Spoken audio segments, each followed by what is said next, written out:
¿Y Gonzalo sacerdote?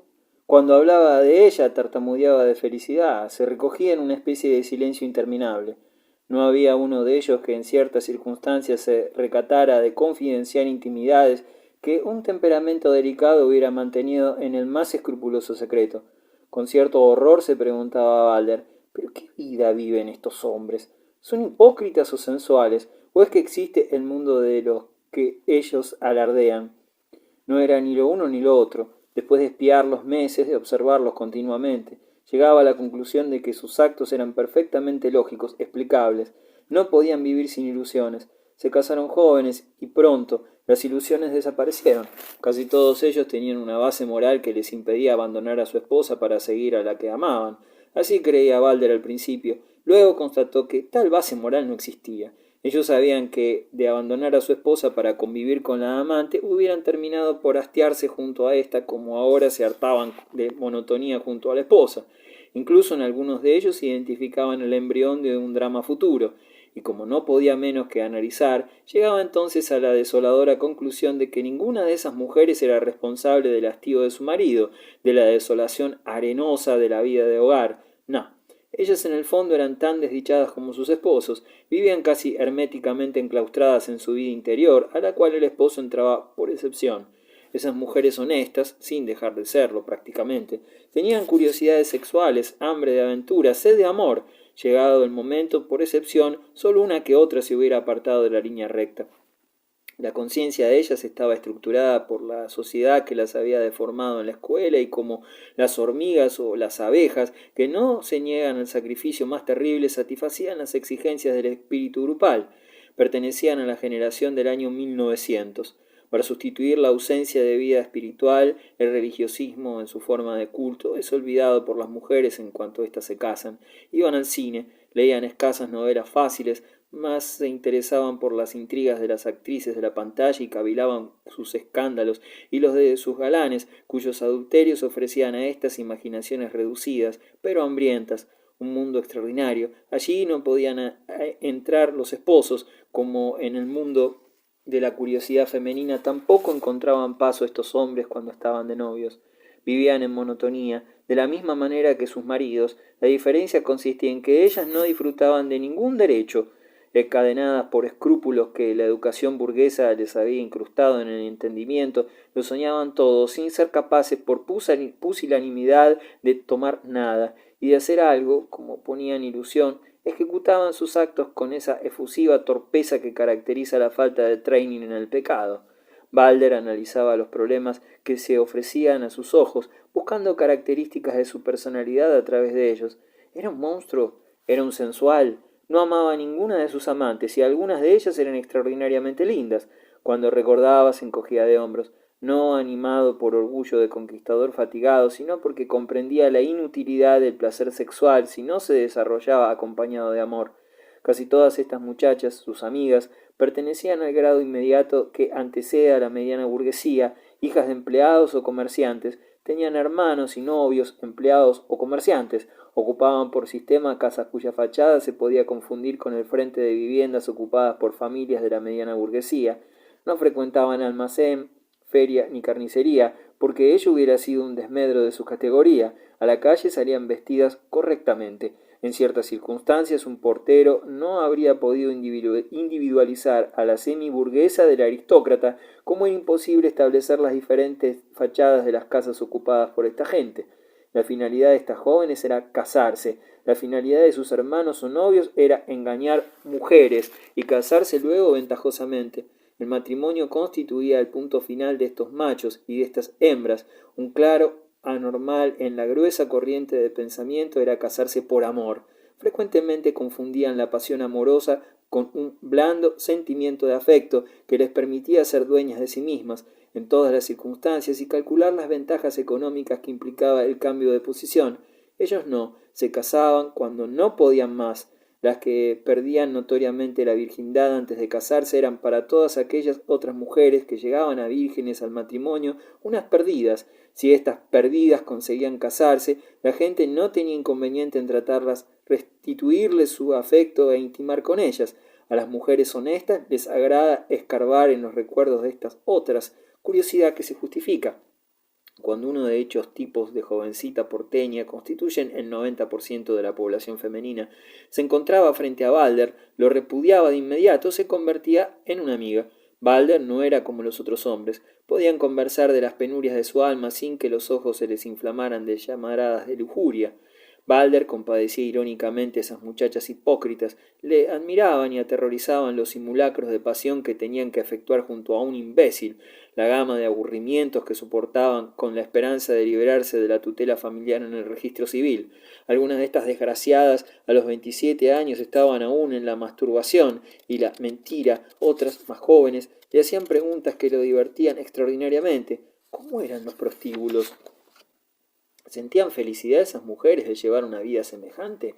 ¿Eran felices los hombres con ellas? ¿Tenían modales refinados? ¿Sus hermanos, cuando de noche faltaban a sus casas, venían de tales parajes? ¿Cómo se las componían esas mujeres para evitar los hijos? Algunas lamentábanse de no haber nacido hombres para correr aventuras. Balder, encogiéndose de hombros, hacía comentarios duros. Los hombres estaban aún en peor situación que ellas, y la conversación súbitamente se interrumpía al chocar con el silencio de esas muchachas que permanecían pensativas mirando el espacio.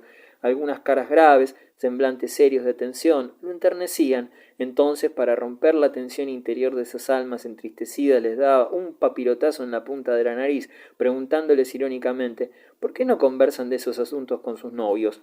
Las jóvenes se tomaban la cabeza entre las manos y cuchicheaban mirándose escandalizadas. ¿Preguntarle semejantes barbaridades a sus novios?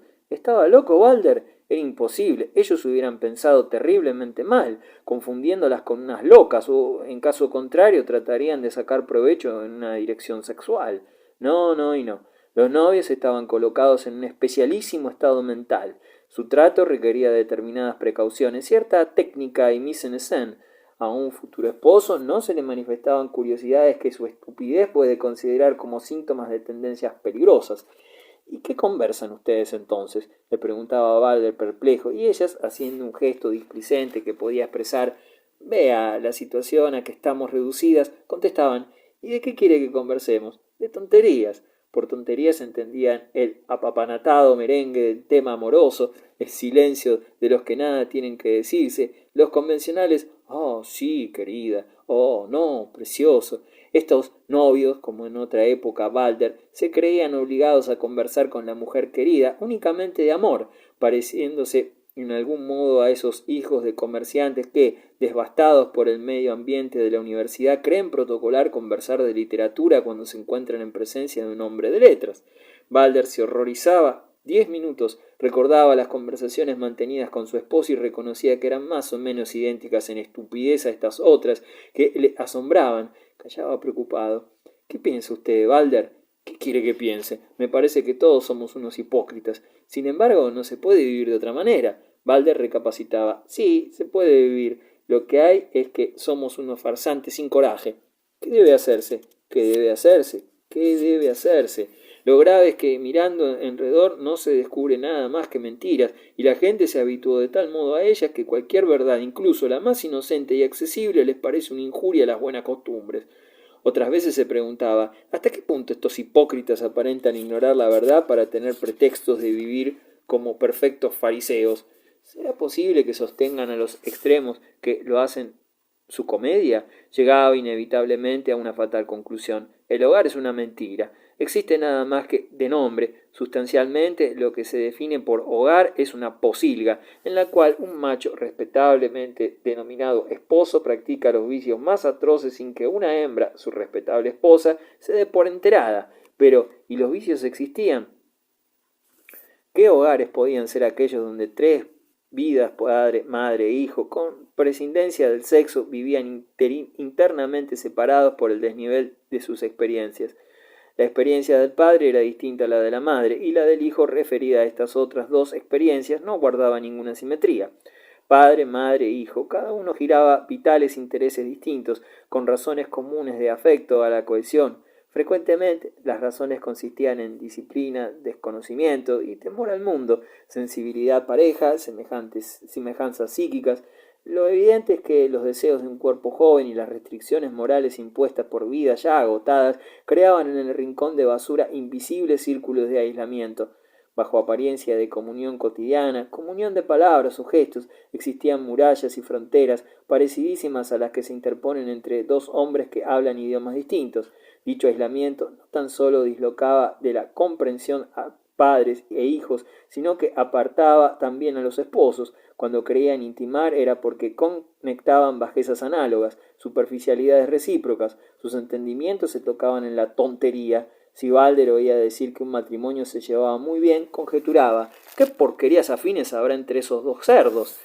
Había descubierto singularidades curiosas, probablemente tan antiguas como la sociedad del hombre, y por ello sin valor alguno. Cuanto más groseros, más inmediatos, más egoístas eran los deseos de un hombre o de una mujer, más fácilmente se conllevaban. A un lacayo y a una mucama, o a un repartidor de leche y una cocinera, le resultaba menos difícil constituir un hogar socialmente respetable que a una chiquilla respaldada por el petulante decoro de su familia burguesa y un infeliz cuyo ideal arrancaba de una base burocrática. El lacayo o el repartidor de leche se habían confeccionado 2 o 3 ideas concretas respecto a la vida, así también la mucama y la cocinera, que con las 2 o 3 ideas maniobraban con éxito en la vida.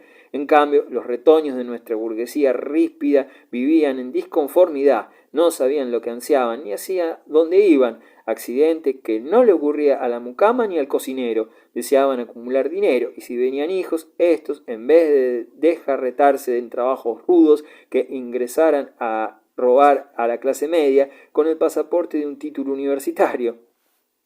Dicha etapa de civilización argentina, comprendida entre el año 1900 y 1930, presenta fenómenos curiosos. Las hijas de tenderos estudian literatura futurista en la Facultad de Filosofía y Letras, se avergüenzan de la roña de sus padres y por la mañana regañan a la criada si en la cuenta del almacén descubren diferencias de centavos. Constatamos así la aparición de una democracia aparentemente muy brillante que ha heredado íntegramente las raídas mezquindades de destripaterrones o criados tipo y que en su primera y segunda generación ofrece los subtipos de los hombres de 30 años presentes, individuos insaciados, groseros, torpes, envidiosos y ansiosos de apurar los placeres que barruntan gozan los ricos.